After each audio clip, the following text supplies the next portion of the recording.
it is very unfortunate that every arm of the government, executive, legislature, and judiciary, and even the independent commissions have been associated with corruption.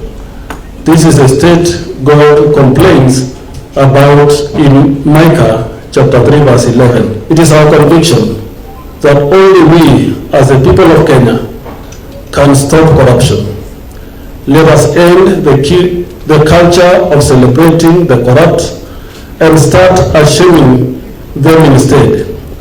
Let us build a culture of supporting and electing persons who manifest integrity. At this, we encourage all of us as Kenyans to reject contributions by political leaders and their appointees, knowing that most of the money given is stolen taxes. We must stop celebrating whenever the president, members of parliament, governors, members of county assembly, and other political actors donate money whose source are not clear. As a church, we make it clear that all persons are free to attend worship services and give their offerings, but we will not allow the sacred religious practice to be used for self-promotion and self-marketing. We will continue propagating and applying the guidelines issued by the NCCK, which require that politicians should not be allowed to address congregations while inside the church. Note that in the recent past, multiple laws have been presented in Parliament, which, if enacted, will radically change the electoral framework and will effectively destroy our democracy. In addition to this, there are 9 different agricultural-related bills which will criminalize food production in our nation.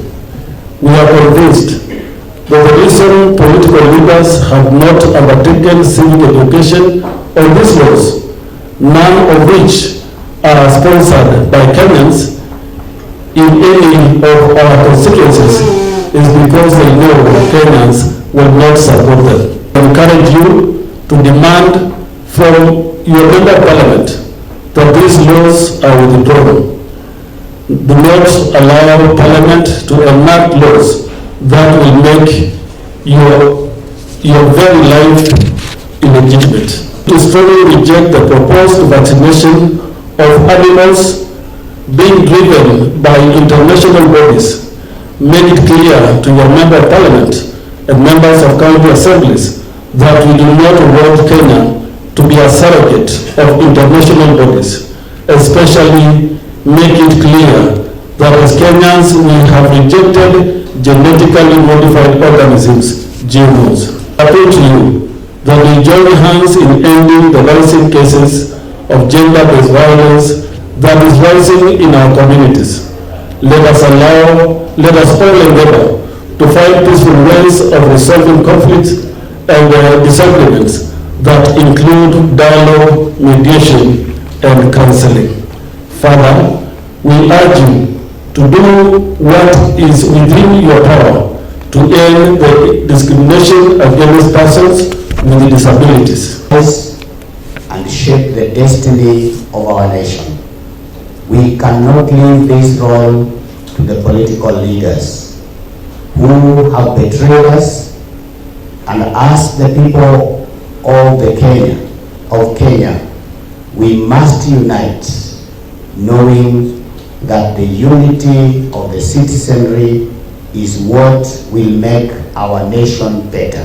Kenyans, we are in the sad situation where members of parliament have betrayed the electorate who voted for them into office.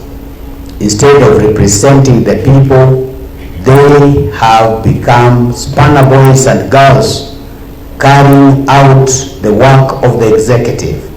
Instead of oversighting the executive, they are cheerleaders in oppressing the people. We encourage you Kenyans as voters to collect signatures and commence the processes of recalling the members of parliament who are not performing as per your requirements and demands.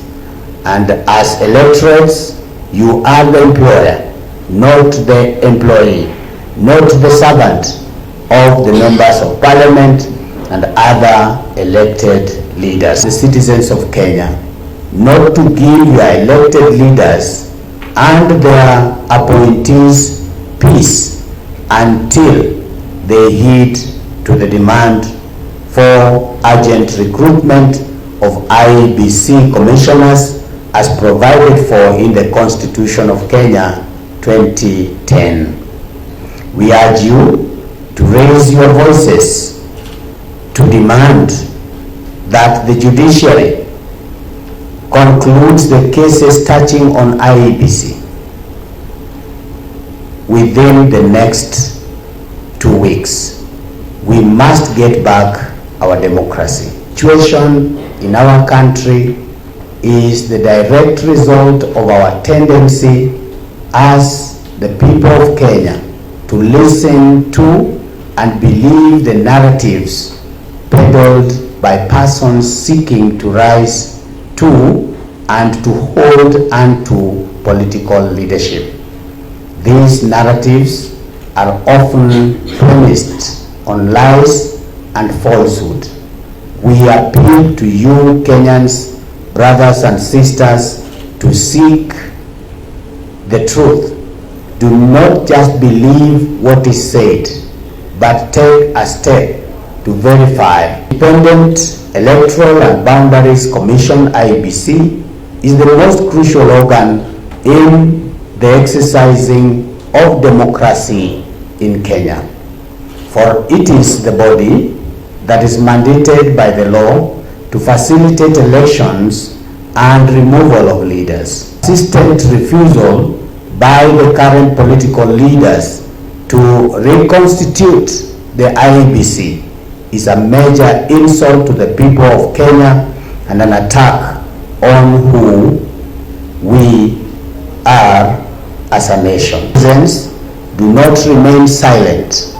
Take every opportunity to demand that the implementation of SHIA or SHIF is suspended until all the necessary structures are put in place. Public funds. Further, we need to hold our members of parliament to account for hurriedly passing the bills in parliament which instituted SHIF while knowing very well and fully clearly well that it was going to cause suffering